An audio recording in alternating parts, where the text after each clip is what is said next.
This is the BBC. This podcast is supported by advertising outside the UK. BBC Sounds. Music, radio, podcasts. Hello. Are there too many people like me working for the BBC? That is, people with arts degrees. I think an overlooked problem is the lack of BBC staff from a diverse range of disciplines and professions. For example, the BBC's most high-profile commentators on technology and engineering issues have arts and humanities backgrounds, such as Rory Cellan-Jones, languages.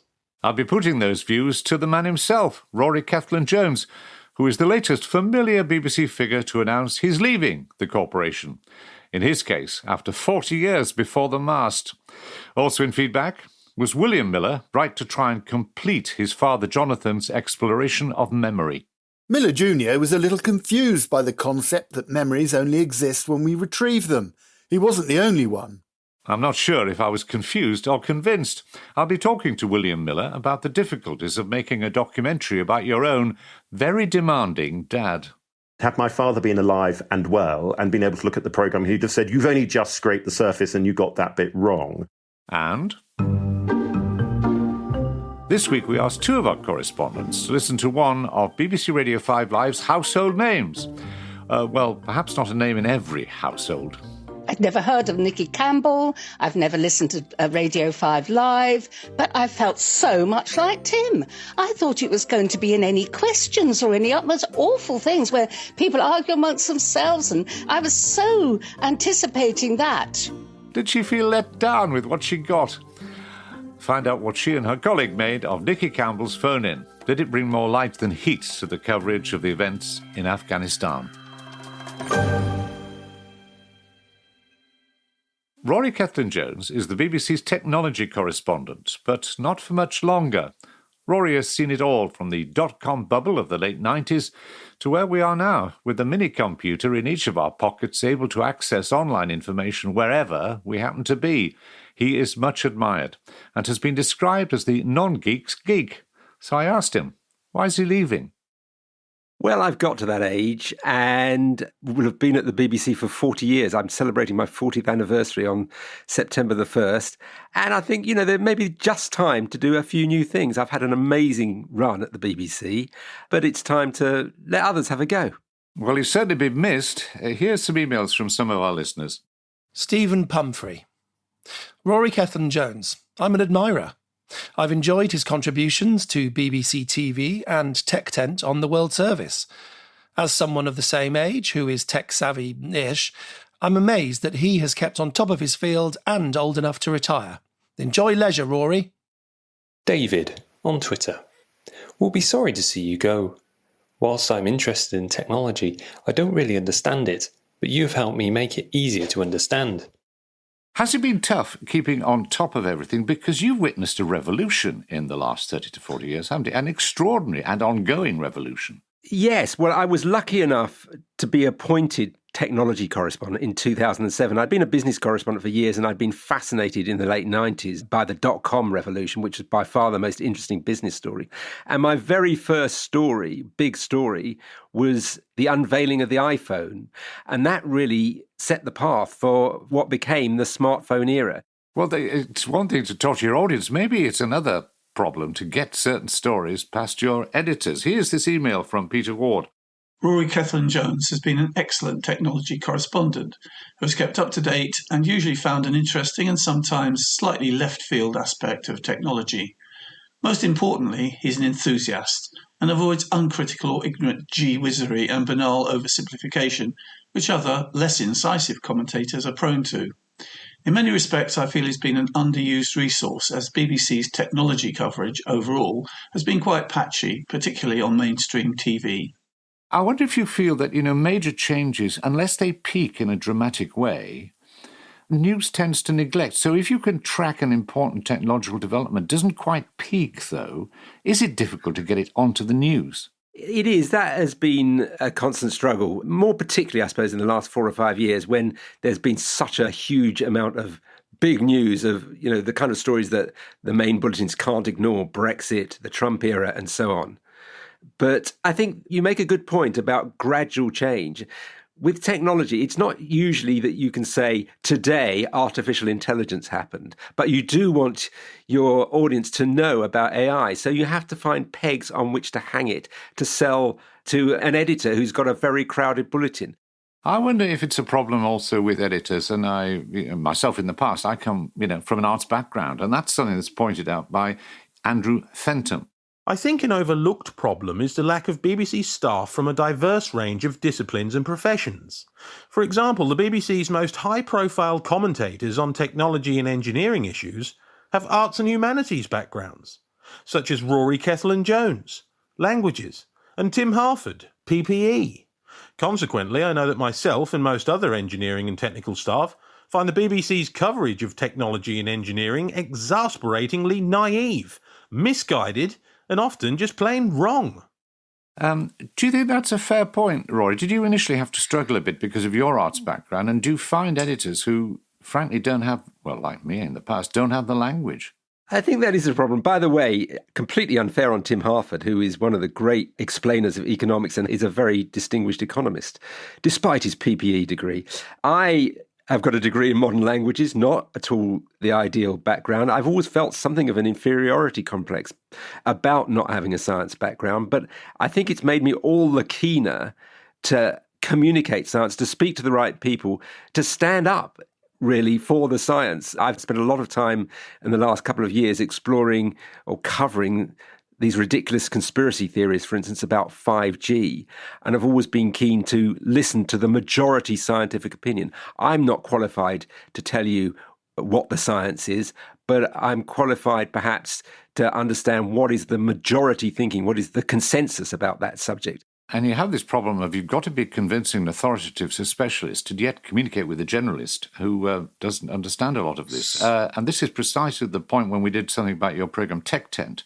In the Out of Your Comfort Zone feature we do, two listeners, a mother Amanda and her daughter Emily, engineer, reviewed the program, and they raised the question, who is Tech Tent aimed at? They say it's sounding very techy. Did you find yourself having to be bridging an impossible divide? That has been the tightrope that I've walked, and I think all BBC specialists walk. As for Tech Tent is aimed at a general audience who have got some interest in technology, but possibly not the deepest knowledge. And I think the edition you're speaking about is one which was pretty technical. It was about the semiconductor industry. But I'm actually quite proud of what Tech Tent has done in that sort of area. We have covered issues like the shortage of chips and what that means and that whole industry and how vital it is for our future before a lot of other programs have done that. Sometimes we get it wrong from the other side and we're criticised that we weren't specialist enough. So that's the tightrope we have to walk. Well, if we can turn to, I think, slightly more personal things, looking to your future, we've had this email from Karen Rasmussen. I'd like to ask Rory Cellan-Jones, a great and brave man, if there was anything technological he simply could not live without, what would it be? Excluding medical lifesavers, I'm interested in personal gadgets. She's referring there to the fact you are you have Parkinson's disease, which you're dealing with. But aside from that, what could you not live without? Well, I think there's a very simple answer, which is the smartphone. People always ask me what's next, and I say, we're still in the middle of this extraordinary revolution, which putting these powerful computers in everybody's hands has wrought. It's still more and more of our lives are being controlled by those phones for good and ill. We were hugely enthusiastic about them at first, and now we're waking up to how dangerous they can be, allied with powerful social networks. I am completely addicted to my phone. I look at it first thing in the morning and I put it down last thing at night. To slight disapproval at home. My name is Rory Cellan-Jones and I'm a Twitterholic. That's the other thing I'm completely addicted to. Finally, Rory, you're not finished with broadcasting, are you? I mean, it's impossible to think that a person with your interests, whatever, is going to give up entirely. Oh, I've got vague and fluid plans to do all sorts of things. Writing a book based on an extraordinary archive of my mother's letters that she left when she died. She was a secretary at the BBC from 1941 to the mid-70s, and there's all sorts of interesting stuff in there. I hope to do some podcasting, some freelance journalism. Yeah, maybe some broadcasting. We'll see what comes along. Well, our listeners will hope that you do a lot more broadcasting. Anyway, on their behalf, Rory Cellan-Jones, thank you very much. Thank you very much. That was the soon-to-be former BBC technology correspondent Rory Cellan-Jones. Please do let us know your thoughts about that interview or anything else to do with BBC Radio and podcasts. Corey Caulfield has the details of how you get in touch. You can send an email to feedback@bbc.co.uk or write a letter. The address is feedback, PO Box 67234, London, SE1P 4AX. You can follow our activity on Twitter by using @BBCR4Feedback, or you can call us and leave a phone message on 0333 444 544. Standard landline charges apply, but it could cost more on some mobile networks. All those details are on our website.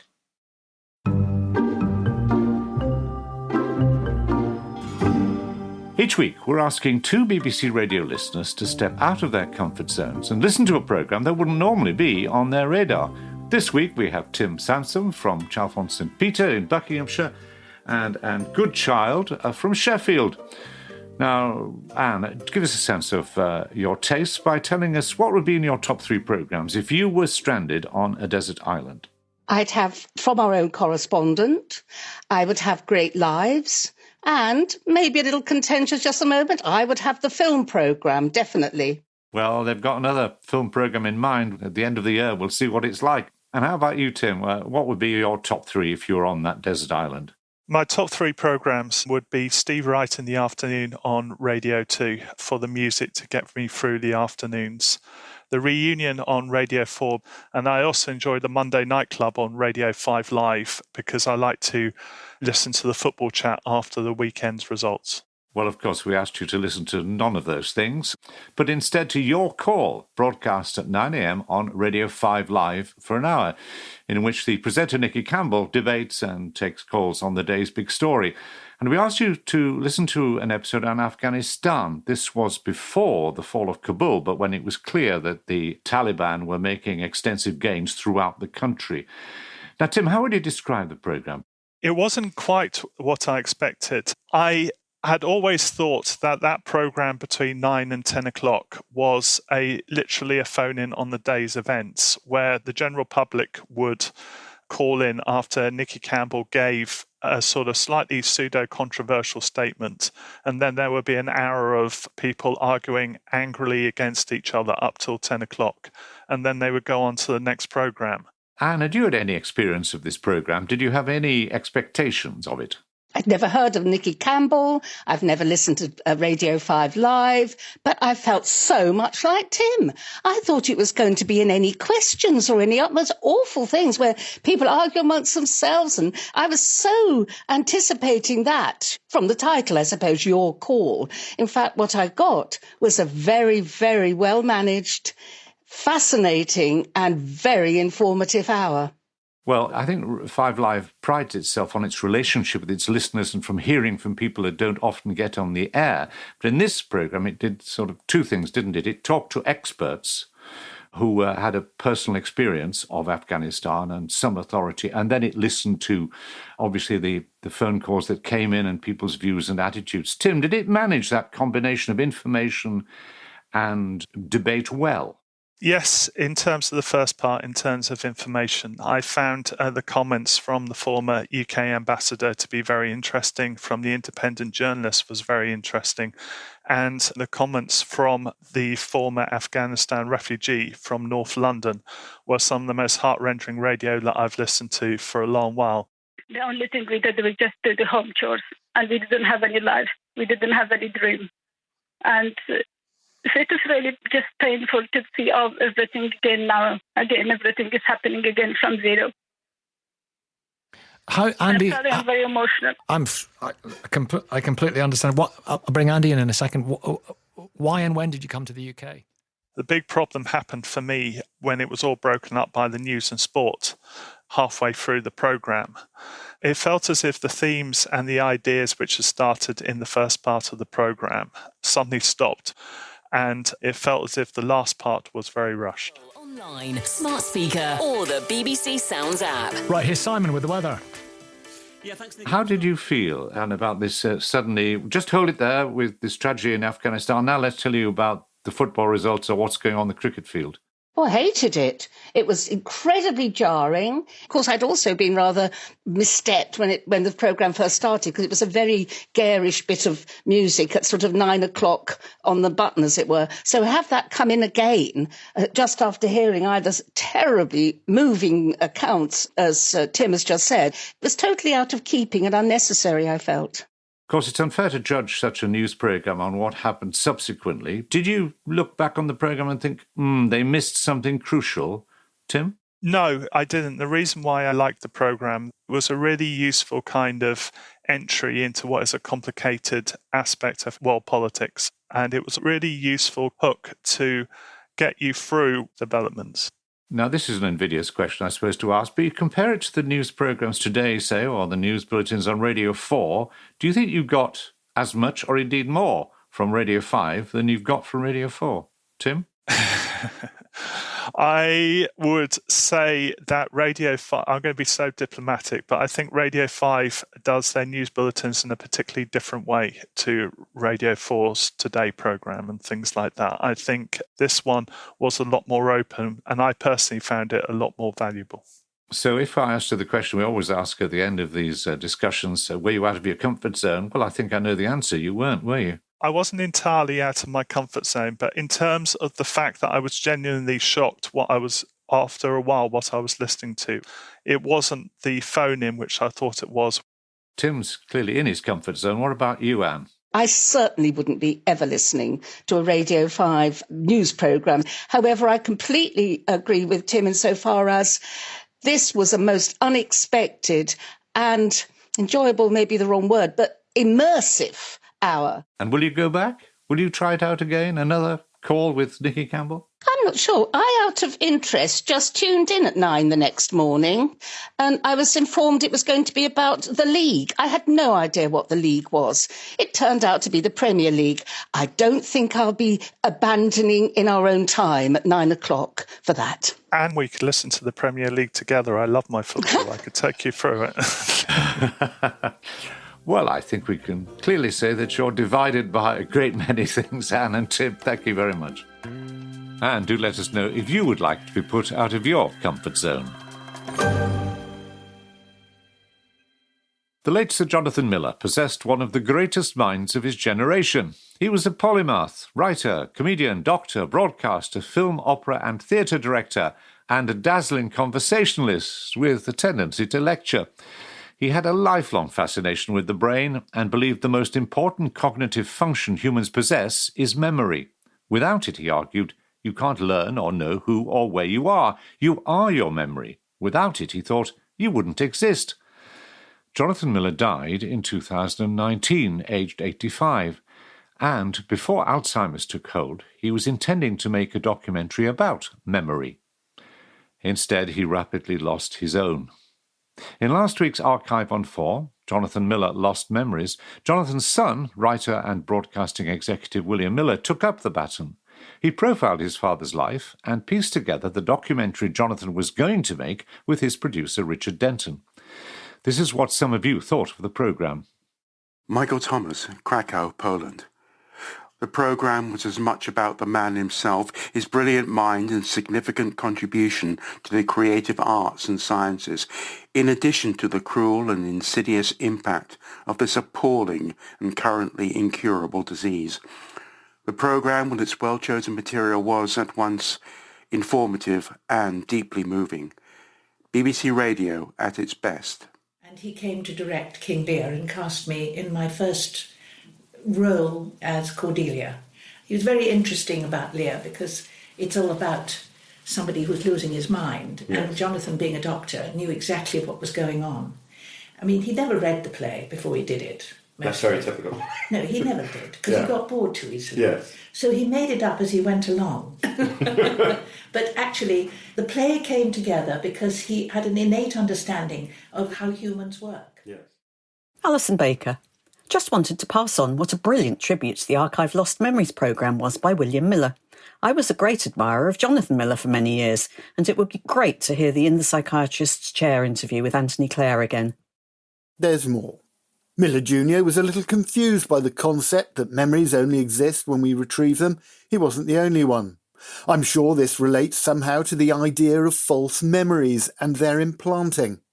The programme also included some clips of Dr. Miller that vividly illustrated the effects of Alzheimer's disease. He couldn't remember marrying his wife, and when discussing art, the name Cézanne came into his head, but he couldn't say anything about his work. The polymath lost for words. Fortunately for the public, it didn't happen until his 9th decade. When he was making his documentary, Prisoner of Consciousness, he asked Clive's wife this heartbreaking question. How hard is it to have a relationship with someone and retain a sense that it is him when he himself has got such an inadequate sense of his own extension backwards in time? It sounds ludicrous to say so, but as a person, his soul is unchanged. Here's how my mother responded to the same question only a couple of months before my father died. We do have a relationship insofar as he recognises me as someone who is different from everybody else. But it's not a proper relationship. It's not a meeting of minds in any way. Well, I'm delighted to be joined by William Miller. Why did you want to make this programme? It was about 3 things, wasn't it? It was about Alzheimer's, it was about memory, which was terribly important, and it was a celebration in some ways of your father. Did you want to do all of those 3 things, or was one more important than the other? Well, Roger, I think when I originally embarked on it, I felt that there was unfinished business for my father. He had always wanted to make his magnus opus on memory. It was something that fascinated him, both the neurological arguments and the philosophical arguments about what is memory, where is it, and what happens when it goes wrong. So that had been the original mission, was to sort of, for me to try and explore on my terms the things that my father was really interested in. And then, because we were given a 1-hour archive on 4, which is an amazing slot, I realised that then the opportunity to use his enormous archive to bring him sort of back to life again was this incredible opportunity. Your father had Alzheimer's for a number of years before he died, and gradually, obviously, slipped away in terms of understanding and knowing who you were. What was it like to hear him in his prime? Well, to be honest, it was an unbelievable privilege. My family spent 3 odd years where he really disappeared. I mean, Alzheimer's steals the person away, and you're left with a sort of shell. As my father once described, what's the point in living in a house where the occupants have left years before? And to be able to go back and find him alive and well is the most extraordinary experience. I suppose for me, it was enormous therapy for dealing with the loss of my father, to find him alive and well and at his best. Because you've written a book, Gloucester Crescent, a few years ago, about being brought up in that extraordinary place in North London where you talk about competitive typing going on and all. Yes. That was the sound of your youth. And you get a sense in which you were, well, that your father said he had attachment issues and that he was so preoccupied, as was other people, with their work, that there wasn't a lot of time for you as an individual. Did you feel that? And to an extent now in this programme, you seem much more reconciled to your father than you did in the book. Well, I think I had time as an individual. I think I shaped myself as an individual, but unlike many people with their fathers or their mothers, I don't think it was shaped by him because he was very detached. And I think that in a way, what the programme offered me was to deal with my father on my terms rather than his terms. Your father said that essentially memory is identity, and without memory we have no identity. Yeah. How far did you feel you got with that search for memory and the meaning of it? Well, it's a really complicated area, and there's no question about it. Had my father been alive and well and been able to look at the programme, he'd have said, you've only just scraped the surface and you got that bit wrong. But I wanted to explore memory in a way that I understood it. I think the problem for me with my father, had he been alive, had I asked him those questions, it would have taken him a day to answer them. And I wanted to be able to ask my father and the people my father would have had those conversations with on my terms in a way that I would have understood. Well, the listeners loved the programme, but Des Moore said that you did come across, and I quote, a little confused by the concept that memories only exist when we retrieve them, which is quite a thought. Well, I know. I mean, and it was interesting because I made this programme with my father's television producer, Richard Denton, and he really did understand the journey my father had wanted to take in exploring what is memory. And I think there were moments where I had these ideas that, like a computer, memories are somewhere in a drawer. When you recollect things, they're so clear in your head, you sort of feel, well, they must be somewhere. But actually, they don't actually exist somewhere. They're sort of gathered together somehow, electronically or chemically, in one's head and retrieved. And actually, what fascinated my father is a philosophical argument that actually no one really knows what they are and how they're put together and how you recollect them. And in terms of understanding, do you, at the end of this programme, do you think you understood your father better than you did in life? I think I understood him better in that I understood the thing that he was most passionate about. And I always had wanted to have a relationship with my father where we could have those conversations. And in a way, he put up a barrier because he made it very difficult to talk to him about those things. And so for me to go and meet the people that my father would have had those conversations with and perhaps find out more about those subjects on my terms meant that actually, in a strange way, I could become closer to my father in memoriam. And yet at the last, there was a glimpse of him.